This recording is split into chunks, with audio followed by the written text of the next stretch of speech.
On the Supreme Court, the conservative majority is moving fast and breaking precedent. In the lower courts, unseen forces quietly foment a revolution. We Don't Talk About Leonard, a series from On the Media and ProPublica, explores the money and influence behind the takeover of America's courts and the man at the center of it all. On this week's On the Media from WNYC. Find On the Media wherever you get your podcasts. 2,600 deaths a day. I cover national security broadly defined, and I often turn to numbers to help me understand the scale of any given problem. Here are a couple of remarkable statistics about two major stories affecting our world. In 2022, 107,000 Americans died of a drug overdose, and the majority of those deaths were caused by fentanyl, which is now a leading cause of death for Americans between the ages of 18 and 45. Here's another number, 1.2 billion. That's how many climate refugees the Institute for Economics and Peace estimates there could be by 2050. Those numbers are striking, but they can't capture the whole picture. And more important than that, they can't captivate you in the way a story can. A story with characters and stakes, maybe an unexpected twist or two. Certain writers have the ability to take a really big problem like the opioid crisis or climate change and use their reporting and literary talents to turn them into page-turning books that help us to better understand the world. We could talk about climate change and its implications for global migration, or we can visit a village in Alaska that's actually moving its location because of the warming climate. Someone mentioned this tiny town on this island off Alaska that had sort of voted to move because it was getting swallowed up by climate change.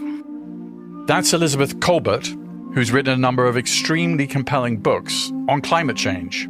She's figured out how to harness the plight of a single village or a really obscure species of fish to see how deeply and irreversibly we humans are changing the fragile world that we live in. If you go back to the early days, it really starts with one company and one drug. And the company was Purdue Pharma, this Connecticut pharmaceutical company, and the drug was OxyContin. And that's Patrick Radden Keefe, who through dogged investigating, insatiable curiosity, and a talent for finding those novelistic details that draw out character, has taken an all too familiar story, the opioid crisis, and revealed the puppeteers behind the scenes. The result is an indictment of the ways that wealth can shield the powerful from accountability. So today, how did two of America's leading nonfiction writers take on the national security issues that affect all of us and transform them into lasting works that change hearts and minds, and maybe even policies? I'm Peter Bergen. Welcome to In the Room.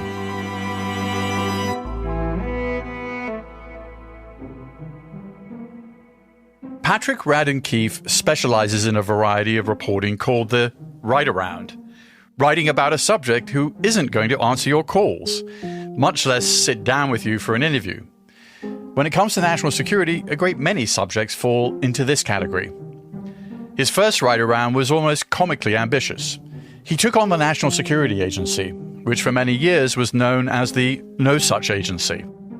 There's some hubris there, right? I was in my 20s to taking on the most secretive secret agency imaginable, where there wasn't a huge literature there. You know, this law student with no journalism background trying to come to Fort Meade and do interviews was not something that they were particularly open to. Keefe always knew he wanted to be a writer. I think I figured that out in high school, but it took me many, many years to engineer that. So I went to college. I went to grad school in the UK for a few years. I studied international relations at Cambridge. Came back, went to law school at Yale. I went to law school for a variety of reasons. I liked school. I was good at it. My sense was if I can make this thing last as a kind of a cover story, so it looks as though I have real plans in my life, even though what I'm really doing is just hoping that somebody will accept my pitch to write articles to sign up for this dying industry. Keefe didn't want to be a reporter just anywhere. he aimed for the pinnacle of long-form nonfiction writing, The New Yorker, which was pretty cheeky considering for many writers a gig there is the culmination of a long career of excellence. And so I was pitching The New Yorker like crazy, and they wouldn't take anything. And September 11th happened.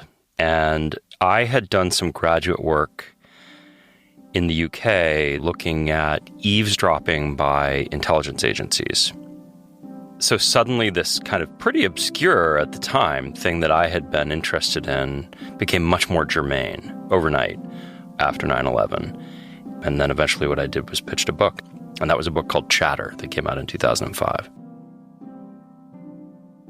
By the time Keefe wrote Empire of Pain, The Secret History of the Sackler Dynasty, about the origins of the opioid crisis, he had 2 more books under his belt and a lot of experience with write-arounds. I've always been very interested in the illegal drug trade. And in 2012, I wrote a cover story for the New York Times Magazine about the Sinaloa drug cartel, particularly the business model of the cartel. I was very interested in the idea that you have these cartels that we think of as, you know, these very violent transnational criminal organizations, but they're also multi-billion-dollar commodities enterprises. I was interested in the way that they function as business organizations. In 2010, the volume of heroin crossing the U.S. border from Mexico suddenly spiked, and nobody could figure out why. It was this riddle. Why was there all this heroin suddenly coming? Because a cartel like the Sinaloa cartel is diversified. You know, they moved cocaine and marijuana and methamphetamine and heroin, now fentanyl. The answer turned out to be the opioid crisis, that there was this generation of Americans who actually hadn't started with heroin. They started with FDA-approved, doctor-prescribed, licit opioid pharmaceuticals. The company was Purdue Pharma, this Connecticut pharmaceutical company, and the drug was OxyContin. I got my life back. Now I can enjoy every day that I live. I can really enjoy myself. And before, a big part of the way that they did it was with this marketing pitch that, unlike opioids that had come before, where doctors were often reluctant to prescribe them except in very extreme situations because of a well-founded fear that they could be quite addictive, the marketing pitch for OxyContin was not anymore. The rate of addiction amongst pain patients who are treated by doctors is much less than 1%. And so that was sort of the big lie. We have this powerful opioid, more powerful than anything that's ever been on the market, and it's not addictive. We've figured out a way to hack it. As I delved into this, I learned that Purdue Pharma was owned by the Sackler family. And that was when the penny dropped for me, because I knew the Sackler name because I grew up in Boston, I've lived in New York, I've lived in Washington, D.C., I've lived in London. These are all places where, if you look for it, you could see the Sackler name everywhere on all these cultural and educational and medical elite institutions. And I didn't understand how they could own this company that had done these terrible things and not even really be asked difficult questions about it. And so that was the disconnect that I was seeking to resolve. You know, one way to read the book is sort of an indictment of the entire billionaire class. I know that wasn't your intent, but the second and third generation of this family and their efforts to sort of distance themselves from where the money came from. Is there a bigger story here, not just about the Sacklers, but in the way in which, say, New York society operates? Yeah, absolutely. I would even go further than that in terms of the larger significance of the story. I mean, I think on the one hand, there's this issue of reputation washing and the way in which institutions that should know better, and I'm thinking specifically here about institutions of higher learning, but this would go for the art museums as well, are, you know, they're so desperate for cash that they are readily enlisted into this project of reputation washing. And I would say, you know, this is hardly unique to the Sacklers. After my book came out, the photographer Nan Golden took a great interest in this and really campaigned to have the Sackler name taken down. Take down their name! Take down their name!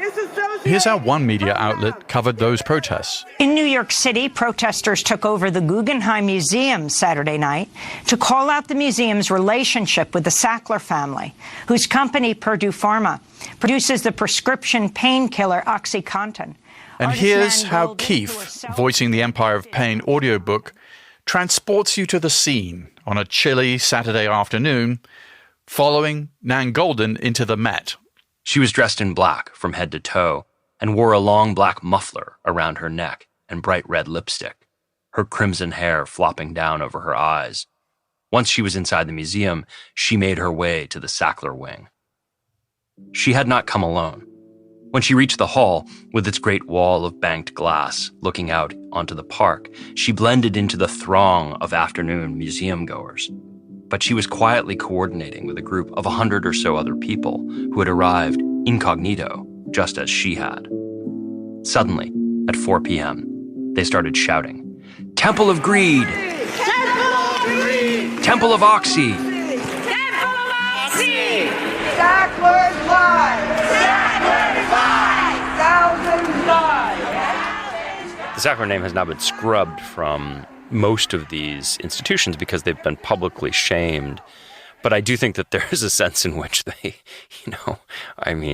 other names remain in place. And I think that if there was a reason that a lot of these institutions, and for instance, Harvard, which still hasn't taken down the Sackler name, some of these institutions are very reluctant to do it. I think that for them, they realize that once you start that process, like once you start subjecting these names and these kind of philanthropic gifts to some kind of basic ethical litmus test, it becomes problematic at an institutional level, right? Because there are many other unsavory people who may be giving money now or have given money in the past or potentially give money in the future. But I would go beyond that and also say that to me, what the book is about is impunity. It's about impunity for the billionaire class. It's about impunity for the super elite. And it's about the way in which when you have fortunes of that magnitude, and this would be true for a family, but also for a business, it can pervert the basic checks and balances of our system. It can pervert the protections that American citizens and American consumers have and should expect. And so you see this with what I would characterize as the kind of soft corruption of the FDA, of the Department of Justice, which are supposed to stop people from doing bad things and then create measures of accountability when they go ahead and do the bad things anyway. And really, it's a story in which those two things fail to happen again and again and again and again and again. And when you ask yourself why, the answer is always at root the money, right? It's not like a suitcase full of money. It's not a bribe, but it's I happen to know a well-placed attorney who I can hire for top dollar who will come in and intervene with you, Peter. You who are the regulator, you who are the prosecutor, you who are the person who's supposed to be holding me to account.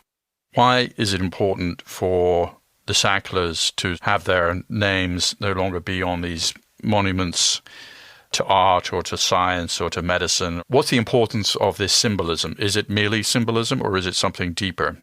I think it's mostly merely symbolism. The book came out more than 2 years ago now. And I have traveled around the country talking about it pretty much continuously ever since. And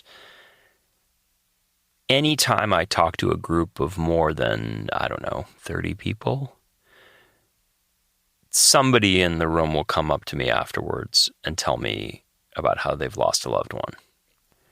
When you're exposed to that kind of loss and the sort of rawness of that, as often as I am, you wouldn't want to put too much stock in the idea that the Sackler name is coming down from these fancy institutions and therefore justice has somehow been done. What would justice look like? Well, what would justice look like? There are a lot of people, there was a rally at the DOJ in which a lot of these families who've lost loved ones say they want criminal charges against the Sacklers. DOJ! Do your job! With Empire of Pain, Keefe has managed to inextricably link the Sacklers to OxyContin and the opioid crisis. But he's also quick to say his primary concern when he sits down at his desk to write isn't whether the Sacklers go to prison. It's getting you to want to read about them in the first place. I need to really engage you in every paragraph, on every page. I want you to keep turning the pages. My books are designed to be pleasurable to read. The challenge then becomes, how do you take a fiendishly complex fact pattern and distill that into something that ideally is a page-turner? Keefe began with a mountain of documents from various legal cases. And then, after he published a piece in The New Yorker about the Sacklers and word got out that he was writing a book, more and more documents came his way. So somebody had figured out where I live and dropped off in my mailbox an envelope, and I opened the envelope, and it was an index card with a quote from The Great Gatsby and a thumb drive. And I was so paranoid for a bunch of reasons, some of which may have been quite sensible, that I didn't want to put that thumb drive in any of my devices. So I ended up buying a Chromebook, like a burner Chromebook, just in order to access the thumb drive. I got it open, and there were thousands of pages of internal files and legal files associated with this. Is somebody who'd been associated with Purdue in a litigation capacity had dropped this stuff in my house. And then I wanted to print the stuff out. I also didn't want to connect to my printer because I was still sort of worried that some pernicious virus or malware would get on it. So then I had to buy a burner printer. It was that for 2 years. There's something about documents. Documents, of course, are partial in some ways, but documents don't quite lie in the same way that human beings do. Yeah, it's true. I think there's two senses in which that's true. One is just kind of purely in terms of time, that if you're coming along, writing a biography of bin Laden after he's dead, your aperture is pretty wide. You're sort of looking at the whole thing, and one of the wonderful things for me about documents is how contemporaneous they are. The way in which they have no idea where the story is going to go. Well, that's a brilliant way of putting it. They're not able to revise in the way that people would in retrospect. What's your advice to writers who are looking to write narrative nonfiction that people actually want to read? I don't know that there's a real secret to it. One of the biggest things that I learned slowly along the way was, in whatever line of work you're in, if you're called upon to write memos, to write emails, to write speeches, I think there's a weird sense in which it's like we have a reader brain and a writer brain. And when you're reading, you're one kind of person, you're having a certain kind of experience. And then when people sit down to write, they completely forget about that other person, the part of them that's a reader. And so in some ways, the single most important thing the advice I would give a young person, and something that I feel like I learned probably too late, is to have those two parts of me just be more in conversation. So when I'm reading a book or I'm reading an article, to just be attentive to what pulls me in. There's nothing I love more than that kind of, I think of it as the undertow that you feel when you feel like somebody's just pulling you into a story. And this could be a newspaper article. It could be an email. Being attentive to what works, what excites you in a piece of writing. And then by contrast, what repels you. I'm forever having this experience when I'll be lying in bed, reading a novel, and I find myself rereading the same paragraph for the fourth time, and it's like quicksand. I can't get through it. The pages are not turning. So what gets you to turn the pages in Keefe's books? I have to have characters that I can build a narrative around. That's just what I do. Take a really telling detail like this one about Richard Sackler, the mastermind behind OxyContin. Here's Keefe voicing that section in Empire of Pain. He had a bulldog, which he often brought with him. The dog was named Unk, after the stock market abbreviation for unchanged, which indicates that a company's share price ended the trading day at the same level where it started. Unk had a tendency to shit in the hallways, and Richard had a tendency to not pick it up. So visitors to the 9th floor learned to weave around the occasional deposit left by the dog on the royal purple carpet. And those are the kinds of details that you spend years interviewing people and sort of eking things out, and occasionally you find these little novelistic distillations of someone's whole personality, that he brings his dog to work and it shits on the royal purple carpet, and he just keeps moving, confident in the knowledge that somebody else will sweep in behind him. The Sacklers weren't all that concerned about picking up dog crap in their own office. And they also weren't particularly concerned about what they put in their emails. And that became a treasure trove for Keefe later when he used some of those emails to reconstruct the infighting that was going on inside the Sackler family. They're constantly bad-mouthing each other, which is fun. So that was easy. And then I interviewed a lot of people who were close to them. So everyone from Richard Sackler's college roommate to the yoga instructor who went on vacation with Mortimer Sackler Jr. and his family to the Turks and Caicos, to doormen, to administrative assistants, to housekeepers, lots of people who had a kind of quite intimate vantage point. The Sacklers were not particularly subtle about all these kind of petty grievances and rivalries. I mean, it's hilarious. I had so much good stuff. I literally had to leave stuff out of the book because it just, at a certain point, it's like too much of a good thing.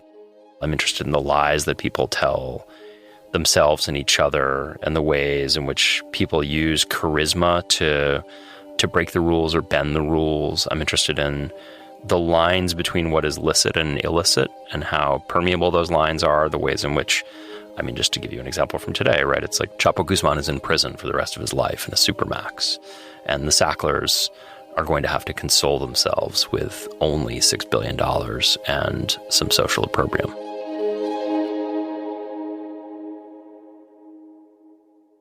The sheer scale of the opioid crisis is big in the United States, but elsewhere around the world, it barely registers. But climate change and the other impacts of widespread industrialization are remaking the world for pretty much everybody. Elizabeth Kolbert uses small-scale examples, zooming in on the spectacular details of the natural world to tell the larger climate story. She covered New York politics before switching to the climate beat. I was looking for a story that had a lot of significance that wasn't changing all the time. Climate change was already very much on my radar and a lot of people's radar. You might remember a vice president by the name of Al Gore.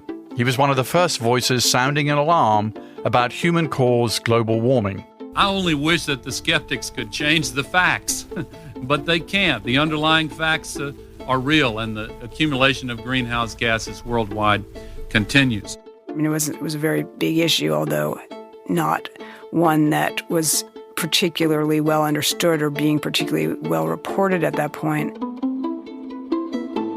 And I came across Richard Alley's book, The 2 Mile Time Machine, which is about ice coring operations in Greenland. And one of the great things about being a reporter is you can call the author up. So I called up Richard and I said, I really want to go with you to Greenland. It seemed really fascinating. And the ice coring operation that he was working on had been completed, but he put me in touch with these Danes who were drilling another core. And I did go up that summer to the top of the Greenland ice sheet with the Danes, and it was the Danes who told me, whatever you hear, the physics of climate change are irrefutable, and this is coming at us, and it's super important. And that is really what set me on this path. That piece that I wrote about ice cores ended up being about the climate of the past, not really about the climate of the future. It's what we learned about the climate of the past, though that has important implications for the climate of the future. And then I set about trying to write about climate change. It took me quite a long time to find a story, which I finally found when someone mentioned this tiny town on this island off Alaska that had sort of voted to move because it was getting swallowed up by climate change. That story took Kolbert and her readers to Shishmaref, a tiny Inupiat village. We learn with Kolbert about the town's seal hunts, its permafrost, and its residents, who take Kolbert under their wing, supplying her with a rainsuit and inviting her to come back. Kolbert has been covering climate change ever since, and this approach has become one of the features of her work. Taking people to places that they are unlikely to go themselves is key to a certain form of storytelling, which, has honestly an adventure component to it, even as the subject matter that I personally am writing about could be described as sort of the opposite of swashbuckling adventures into realms that you don't necessarily want to go. Even a medium amount of time on climate change will tell you, once you start learning about it and really absorb the full impact of what it means for just about everything and everybody on planet Earth, it's kind of hard to go back to reporting on anything else. Because it seems so trivial? Yeah, there are many, many major issues in the world. I do not want to trivialize them at all, but climate change will affect all of them, absolutely all of them. Kolbert's project is revealing what we've already lost and what we will lose as we embark on a new epoch that some scientists are calling the Anthropocene. But defining a new geological epoch, of which there have only been a few in the Earth's 4.6 billion year history, is not something scientists take lightly. And every year, geologists gather to weigh the evidence. But Kolbert says the evidence that a new epoch, defined by geological changes that will be inscribed in the rocks and evident for millions of years, is already pretty compelling. Well, one thing is we're adding a lot of carbon to the air. That carbon will be incorporated into certain deposits. And so we'll be able to tell millions of years from now that something happened where a lot of carbon got released into the air. So that's just one indicator. We are creating a very, very curious fossil record of all of our plastic junk, for example. That will also fossilize and be a marker of something very weird having happened at this moment. We are moving species around the world. That will definitely be in the fossil record, right? We move rats all around the world, including to places that are uninhabited by people. That will show up. Some of their bones will be fossilized. We will see an extinction event. We will see that many species dropped out of the fossil record. So the list of ways that we're changing the fossil record is pretty long and pretty compelling. Now, the argument against naming the Anthropocene now, one argument is, well, our impacts are only going to get greater and greater as time goes on. So, no hurry. We can wait. We can rename this later on. Another question is how long we're going to be around to affect these changes. If we manage to do ourselves in, how long will these changes last? But I think it's very convincing that we have already changed the fossil record. I don't think there's really much doubt about that. It's her ability to explain complex scientific ideas in accessible language that makes Kolbert's writing so effective. I really try to write in a way that acknowledges the existence of much complicated math in the world. You're not going to get a climate model without a tremendous amount of complicated math. But where you, as the reader, you don't have to understand that math. I don't understand that math. I'm not asking you to understand that math. I'm making a nod in the direction. This is what, you would find if you did all that math. But you certainly don't have to be able to follow all the steps of that math. As I say, I can't. A big subject is the changing pH levels of the ocean, which was something I was vaguely aware of, but one of the places that you go to is Australia's Great Barrier Reef, which is just basically disappearing. How big is it? Why is it a big deal? Is there anything that can be done? Well, this is one of the great tragedies of our time. The Great Barrier Reef is basically the size of Italy. It's not really one reef. It's a long string of thousands of reefs that sort of is draped along the east coast of Australia. It's the world's largest reef or collection of reefs by far. It's a truly astonishing place or places. I've been to one tiny corner of it. And what's happening is that corals are pretty sensitive to water temperatures. And as water temperatures rise, you get this phenomenon that's called coral bleaching. And that is just happening more and more frequently. with very warm water temperatures. And so you're getting pretty major mortality on the reef, and it's just shrinking or becoming simpler. So certain kinds of corals that can't survive are not surviving, and certain kinds that can maybe will take over.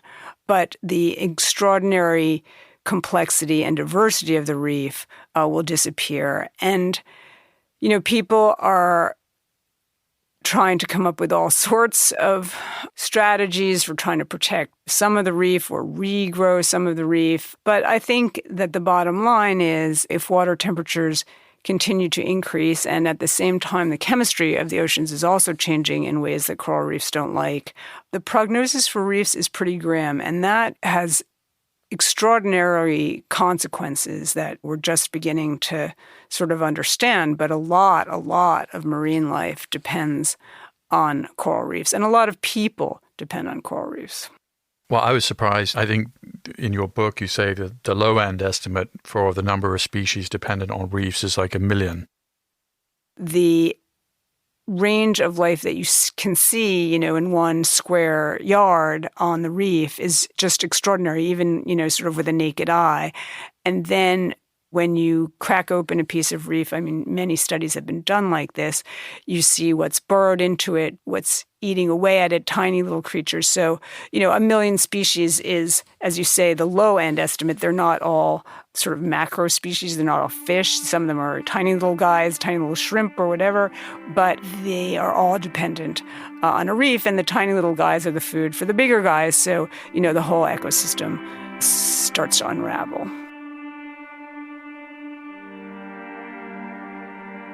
The Great Barrier Reef is one of a number of examples in Kolbert's most recent book, Under a White Sky, The Nature of the Future, which shows the disastrous effects of human meddling in the natural world.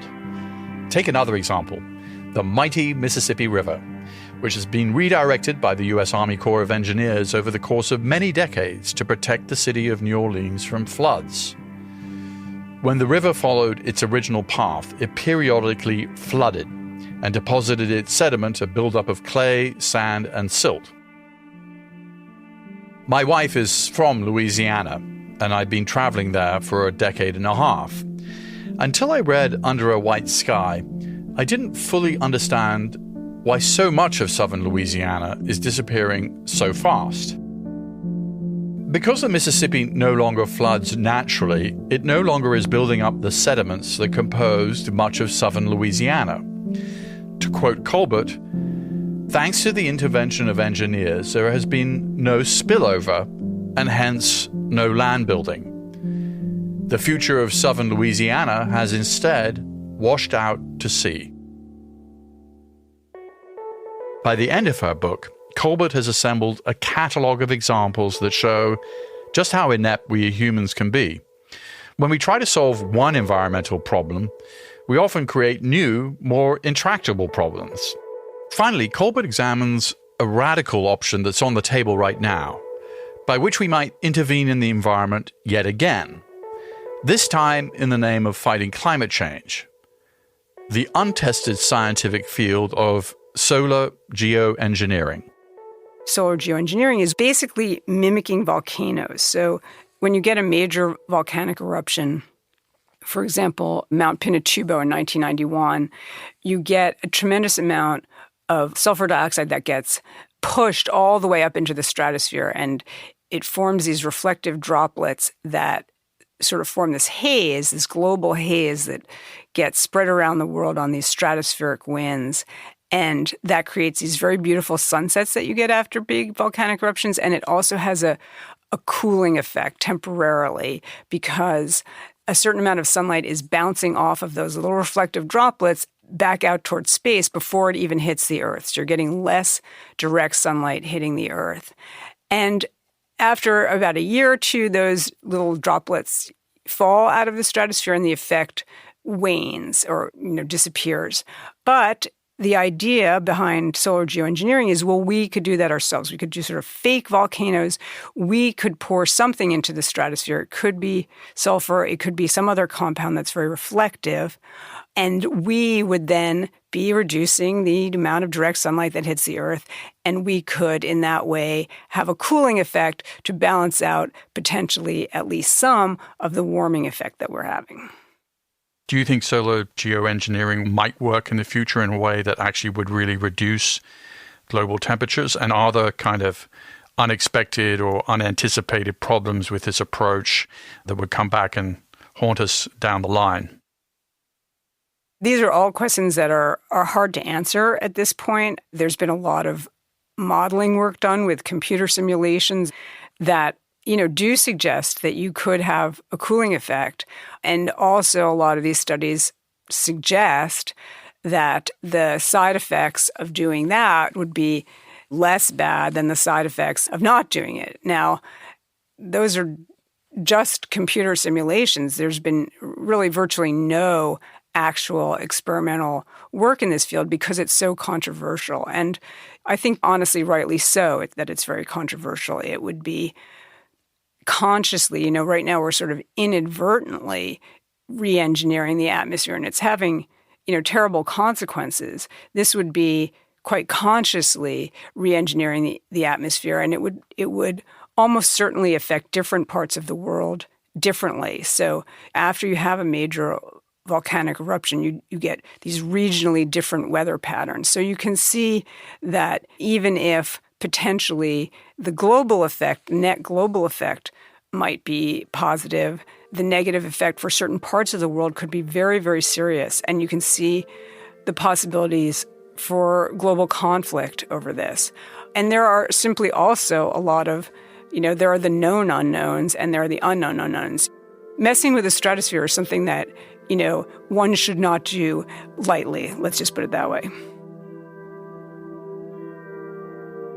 Kolbert covers a pretty dark subject, but if we just resign ourselves to the direction in which things are headed, we don't stand a chance of improving our prospects as a species. I wondered how she balances those competing forces, portraying the bleak reality without extinguishing a reader's hope. I think people who work in the climate space are often asked that. It's just interesting to me because if you're reporting on the war in Ukraine or whatever, you wouldn't be asked, what's the hopefulness here? I guess I come from a kind of an old school journalistic tradition where I say my job is to report the facts. It's not to decide how you're going to interpret them or what you're going to feel when you read them. So I do try to hew to that. Now, I certainly do understand there's a sense of why should people read about climate change if it's just all doom and gloom? And will they bother to read what I write if they just feel that it's all doom and gloom? And that is both a practical and an ethical position. I don't want to become complicit in the problem, if that makes sense, by just discouraging people from doing anything. On the other hand, the facts are what the facts are. And I think that if there's one point that I guess I would want to make, it is that we're not going to deal with this problem by denying the scale of the problem. We have to take measures that are commensurate with the scale of the problem and just things that make us feel hopeful but don't really have any impact. That's just not going to do it. How do you make people care?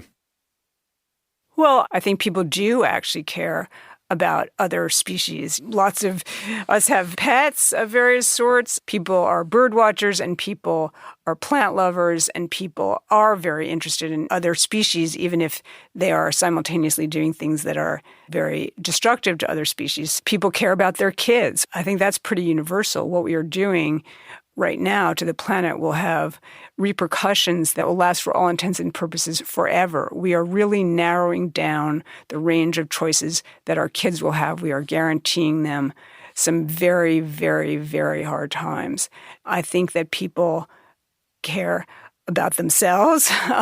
We are getting to the point where millions and millions of people this summer walked out of their houses to see that the sky was brown or orange because of wildfire smoke that was directly related to climate change. And people were breathing in very dangerous air. The air quality in many parts of the country, including where I live, for parts of the summer was really bad owing to that wildfire smoke. So we care about our own health. So there are all sorts of ways and avenues into getting people to care. Do you have frustration about the denialism around climate change and other forms of change that exist, or do you just sort of tune it out? Oh, frustration is definitely too weak a word. I mean, desperation. From a journalistic perspective, you could say it's fascinating. From a human perspective, it's extremely upsetting. How do you deal with the upset? I guess I channel it into journalism. Seems like a pretty good coping mechanism to me. We humans are programmed for story. The longest-running primetime series on American TV is 60 Minutes, which debuted more than half a century ago. And there's a pretty simple reason for that. No matter how serious the topics are on 60 Minutes, Don Hewitt, the executive producer, had a mantra: tell me a story. Hundreds of worthy white papers on climate change and the opioid crisis will gather dust, while Kolbert's and Keefe's books will still be read many years from now, because they understand that simple imperative: tell me a story.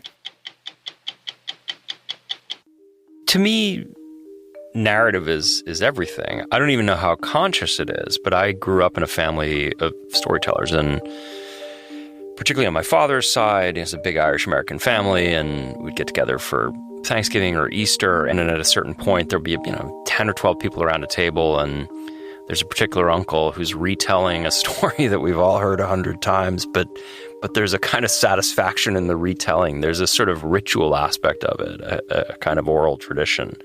Anytime I'm talking to an audience, and it can be talking to the people listening to this podcast, or giving a talk, or writing a story, or having a conversation with my wife and kids around the dinner table,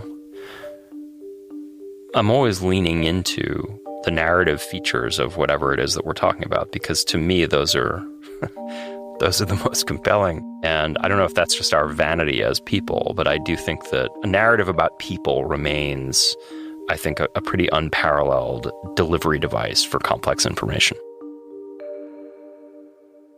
If you want to know more about the issues and stories that we discuss in this episode, we recommend Elizabeth Kolbert's Under a White Sky and The Sixth Extinction, along with Patrick Radden Keefe's Empire of Pain and Say Nothing.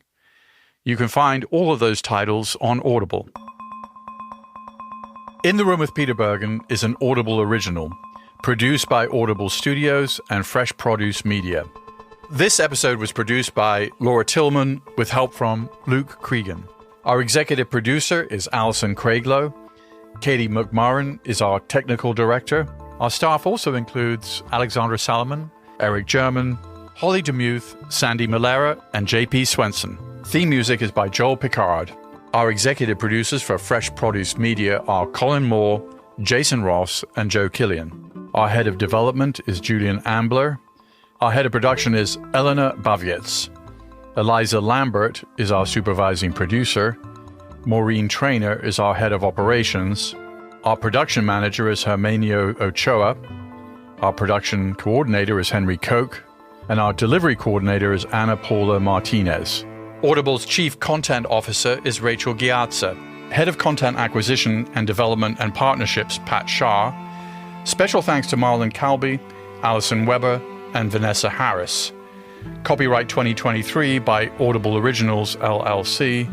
Sound recording copyright 2023 by Audible Originals, LLC.